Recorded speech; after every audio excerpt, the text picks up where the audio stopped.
এই বিরতির আগে আপনার বেশ কয়েকজন কথা বলতে চাচ্ছিলেন, একজনকে অনুমতি দেওয়া হবে, আপনি কথা বলুন। মাননীয় বিরোধী দলের চিফ হুইপ। মাননীয় স্পিকার, আপনাকে ধন্যবাদ। বিরতির আগে জাতীয় সংসদে আপনার সভাপতিত্বেই একটি বিল সংশোধনী সহ পাশ হয়ে গেল, জুলাই গণঅভ্যুত্থান স্মৃতি জাদুঘর বিল 2026। এই আপনি জানেন মাননীয় স্পিকার যে সরকারের অধ্যাদেশগুলোকে নিয়ে একটা বিশেষ কমিটি করা হয়েছিল, যেই কমিটিতে 98টি অধ্যাদেশ সম্পর্কে আমরা ঐক্যমত পোষণ করেছি যে 98টি অধ্যাদেশ অ্যাজ ইট ইজ এটা সংসদে আসবে বিল আকারে এবং পাশ হবে। বাকিগুলোতে কিছু তাদের নোট অফ ডিসেন্ট সংশোধনী আছে, সেটা নিয়ে আলোচনা হবে। মাননীয় স্পিকার, এই জুলাই গণঅভ্যুত্থান স্মৃতি জাদুঘর বিল 2026 সেটা কিন্তু সেই 98টি অধ্যাদেশের একটি, যেটা নিয়ে সবাই ঐক্যমত ছিল, সরকারি দল বিরোধী দল, যে এই বিলটা যেভাবে অন্তর্বর্তী সরকারের সময় রচিত হয়েছে, গৃহীত হয়েছে, সেভাবে এটা পাশ হবে। এখন আজকে যখন এটি পাশ করার বা বিলটি উত্থাপনের সময় আসলো, দেখেন আধা ঘন্টা আগে একটা সংশোধনী দেওয়া হলো মাননীয় স্পিকার।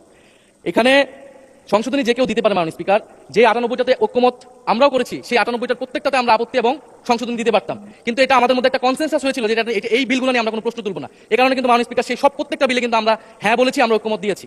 কিন্তু সরকার দল আজকে এটা আপনার সামনে, এটা কিন্তু রাজনৈতিক সমঝোতা ভঙ্গ করা হলো, কনসেনসাস ভঙ্গ করা হলো। তাহলে এই বিশেষ কমিটি যেটা করা হয়েছিল, সেই কমিটির কোনো প্রয়োজন ছিল না। আমরা জানি সরকারি দল চাইলে যে কোনো আইন, যে কোনো বিল তারা উপস্থাপন করতে পারে, সংশোধনী আনতে পারে, পাশ করতে পারে, তাদের সেই মেজরিটি রয়েছে। বিরোধী দলের হা নায়ের আসলে এখানে কোনো মূল্য নেই। কিন্তু আমরা এখানে কেন আছি? আমরা এখানে আছি যাতে আমাদের আপত্তি থাকলে জনস্বার্থের বিষয়ে আমরা কথা বলতে পারি। সেই কথা বলার সুযোগ যদি না দেওয়া হয়, এই বিলটি যেভাবে দিনে দুপুরে একটা ছল চাতুরি করে, একটা জোচ্চুরির মাধ্যমে এই বিলটি সংশোধনী সহ পাশ করে নেওয়া হয়, মাননীয় স্পিকার, এটা আমরা প্রতিবাদ জানাচ্ছি। এবং যে সংশোধনী, স্পেসিফিক সংশোধনী নিয়ে যদি আমি একটু বলি 2 মিনিট, যেখানে 2টি সংশোধনী, বিশেষ সংশোধনী এনেছেন একজন মাননীয় সংসদ সদস্য, যেখানে তিনি প্রস্তাব করেছেন যে সংস্কৃতি বিষয়ক মন্ত্রণালয়ের দায়িত্বে নিয়োজিত মন্ত্রী বা প্রতিমন্ত্রী এই জাদুঘরের যে পরিচালনা পর্ষদের সভাপতি হবেন। আগের সংশোধনীর আগের বিলটিতে ছিল যে একজন বিশেষজ্ঞ, সরকার কর্তৃক নিয়োজিত একজন বিশেষজ্ঞ সেটার প্রধান হবেন। এখানে কিন্তু সরকারই নিয়োগ দিবেন, কিন্তু সংস্কৃতি মন্ত্রণালয়ের অধীনে অনেকগুলো প্রতিষ্ঠান আছে, শিল্পকলা আছে, নজরুল একাডেমি আছে, বাংলা একাডেমি আছে, জাতীয় জাদুঘর আছে। এই প্রতিষ্ঠানগুলো কিন্তু, এটা মাননীয় স্পিকার আপনি যেমন রেওয়াজের কথা বলেন, এটাও কিন্তু রেওয়াজ, এখানে বিশেষ সংশ্লিষ্ট ব্যক্তি যাদের সাহিত্য, ইতিহাস, সংস্কৃতি এক্সপার্টাইজ আছে বা জাদুঘর নিয়ে এক্সপার্টাইজ আছে, তাদেরকে সেই দায়িত্বগুলো দেওয়া হয়। সেই ধারাবাহিকতাতেই জুলাই গণঅভ্যুত্থান স্মৃতি জাদুঘর, এটা কিন্তু কোনো শাখা জাদুঘর না, এটা একটা স্বতন্ত্র, একটা বিশেষায়িত জাদুঘর। যেই জাদুঘরের গঠিত হওয়ার সময় সকল পক্ষের মতামত নেওয়া হয়েছে, যেই জাদুঘরের স্মৃতি কথাতেও সকল পক্ষের, পুরা আমাদের শুধু গণঅভ্যুত্থানের নয়, আমাদের গত 16 বছরের ফ্যাসিবাদ লড়াইয়ের স্মৃতিগুলো নেওয়া হয়েছে, সবকিছু সেখানে আছে। কিন্তু এখন যদি মন্ত্রীকে সেখানে বসানো হয়, প্রথমত এটা রেওয়াজ ভঙ্গ করা হয়, দ্বিতীয়ত এটা যে আমরা যে সরকারের, বর্তমান সরকারের প্রবণতা দেখছি বাংলাদেশের সকল প্রতিষ্ঠানকে দলীয়করণ করা, সেটার একটা ধারাবাহিকতা মাননীয় স্পিকার।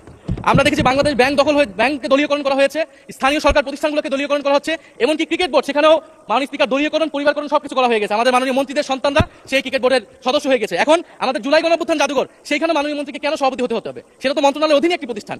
আর দ্বিতীয় যে সংশোধনী, যে সরকার চাইলে যে কাউকে বাদ দিয়ে দিতে পারবে।